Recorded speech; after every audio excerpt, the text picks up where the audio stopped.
प्रकाश की वस्तु यानी ऑप्टिक्स ऑब्जेक्ट्स। यहाँ आप लोगों को बड़ा ही ये दिलचस्प लगेगा क्योंकि बहुत सारे बच्चों को इसमें कन्फ्यूजन भी होती है, तो थोड़ा सा आप गौर फरमाइएगा और अच्छे से सभी चीज़ों को समझने का प्रयास कीजिएगा और यहाँ आपको थोड़ा मज़ा भी आएगा क्योंकि यहाँ हम लोग समझेंगे कि प्रकाश की वस्तु ये क्या होते हैं और आपको जानकर ये बड़ा आश्चर्य भी होगा कि हम लोग प्रकाश की दृष्टिकोण से देखें, यानी कि प्रकाश जो चैप्टर है हमारा, इस प्रकाश चैप्टर के अंतर्गत प्रकाश की वस्तु के अंतर्गत हम वैसे सभी वस्तुओं को रखते हैं जो प्रकाश को उत्सर्जित करता है। जैसे कि आप यदि सपोज करें तो सूर्य जो है, सनलाइट जो है, ये प्रकाश को उत्सर्जित करता है, यानी कि इनसे प्रकाश निकलती है। तो ये तो ऑटोमेटिकली आप लोग जानते ही होंगे कि ये प्रकाश जो है इससे निकल रहा है, यानी कि ये प्रकाश उत्सर्जित कर रहा है, तो ये एक तरह का प्रकाश की वस्तु हो जाता है। लेकिन हम और आप अभी जिस रूम में आप पढ़ाई कर रहे हैं, आपको जितनी भी वस्तु अभी फिलहाल दिखाई दे रहा है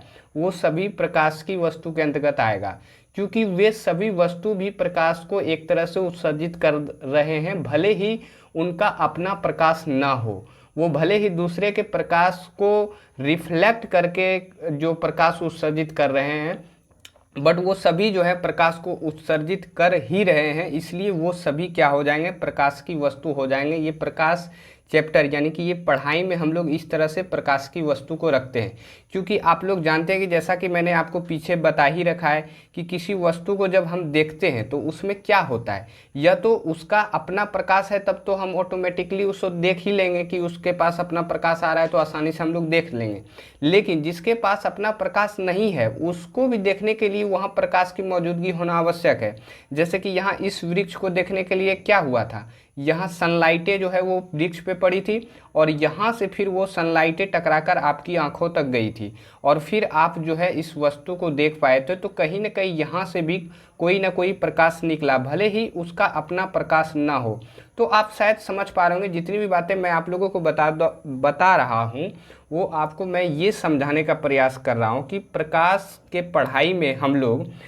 उन सभी वस्तुओं को प्रकाश की वस्तु कहेंगे जो है कि प्रकाश जो है वो उत्सर्जित करता है, भले ही उसका अपना प्रकाश ना हो। तो यहाँ हम लोग प्रकाश की वस्तु को क्या कहते हैं, तो वही मैंने यहाँ लिखा है कि कोई भी वस्तु जो प्रकाश किरण उत्सर्जित करती है, यानी कि अपने से प्रकाश निकालती है, उसे हम लोग क्या कहते हैं, प्रकाश की वस्तु कहते हैं। जैसे कि यहाँ आप मोमबत्ती से लाइटें निकल रही है और आप पढ़ाई कर रहे हैं, मान लेते हैं कि, तो यहाँ बुक के पास अपना प्रकाश नहीं है, फिर भी ये मोमबत्ती का लाइट बुक पे पड़ रहा है, बुक से रिफ्लेक्ट होकर आपकी आंखों तक पहुँच रहा है और फिर आप किताब को जो है वो पढ़ पा रहे हैं। तो कहीं ना कहीं आप लोग वैसा जानते ही हैं कि प्रकाश की मौजूदगी में ही हम सभी वस्तु को देखते हैं। तो जो भी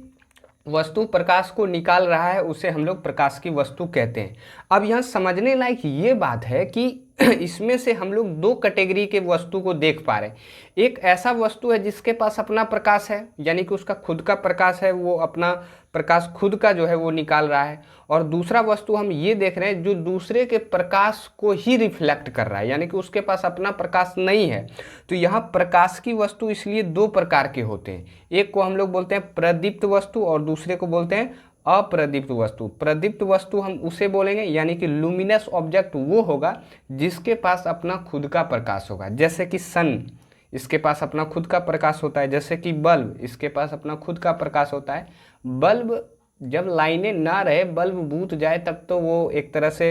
अप्रदीप्त में आ जाएगा, क्योंकि उसके पास तब तो अपना प्रकाश नहीं होगा। मैं जब बल्ब जो है वो जल रही होगी उस समय जो है ये प्रदीप्त वस्तु कहलाएगी, क्योंकि इसके पास अपना खुद का प्रकाश होता है। और